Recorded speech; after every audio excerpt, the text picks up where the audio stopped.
En Centrafrique, le processus de délivrance de la carte nationale d'identité a repris depuis mi-avril 2021 à Bangui, après plus de 8 années d'interruption. Cependant, la lenteur dans le processus de délivrance, notamment les files d'attente et attroupements devant la direction des services de la police judiciaire, est déplorée par les demandeurs. Plusieurs centaines de personnes se bousculent quotidiennement devant les locaux de cette administration. Cependant, les Centrafricains déplorent le fait que la délivrance de ce document ne soit pas décentralisée. Les demandeurs de Bangui et ceux des provinces doivent obligatoirement se rendre dans le centre de délivrance à Bangui pour l'obtenir.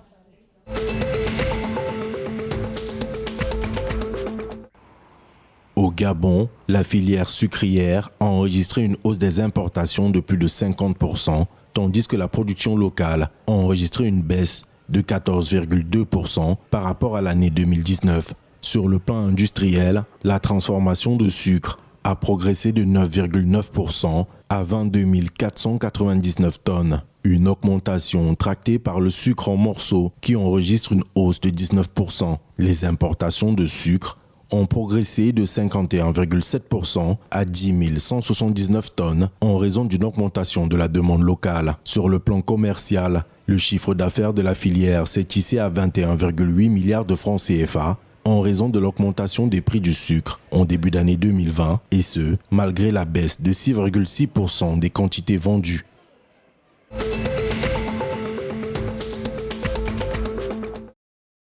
Le quai pétrolier du port de Douala, d'un investissement de 10 milliards de francs CFA, a été officiellement mis en service le 28 avril 2021. Selon Véronique Mwampe-Ambio, la directrice générale de la Société camerounaise des dépôts pétroliers, l'entrée en fonctionnement de ce quai va induire un certain nombre d'avantages dans le traitement des hydrocarbures sur la plateforme portuaire de la capitale économique camerounaise. Le directeur général du port autonome de Douala, Cyrus Ngo, souligne que le nouveau quai pétrolier vise notamment à arrimer la principale porte d'entrée du Cameroun aux standards internationaux en vigueur dans le secteur portuaire.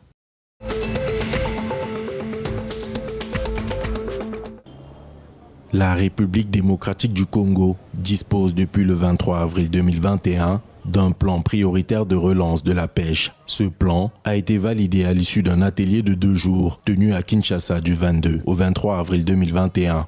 L'atelier a été organisé par le gouvernement congolais en collaboration avec l'Organisation des Nations Unies pour l'alimentation et l'agriculture. Le plan prioritaire de relance de la pêche est un nouvel outil de gestion et de planification efficace pour l'amélioration de la gouvernance du secteur de pêche en République démocratique du Congo. C'est en quelque sorte une mise à jour du plan directeur des pêches de 1987. Pour le gouvernement congolais, le plan prioritaire de relance de la pêche constitue une feuille de route qui appelle la République démocratique du Congo et ses partenaires au développement à davantage valoriser durablement les potentialités du secteur pour l'atteinte des objectifs du développement durable.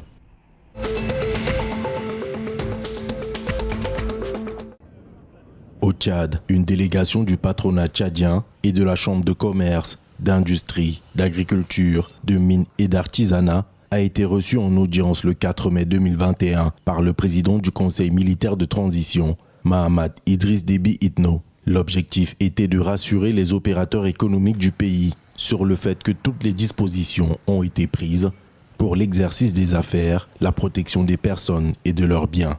Une occasion pour le patronat de présenter ses condoléances au peuple tchadien pour le décès du président Idriss Déby. Pour le président du Conseil militaire de transition Mahamat Idriss Déby, tout pessimisme est à écarter.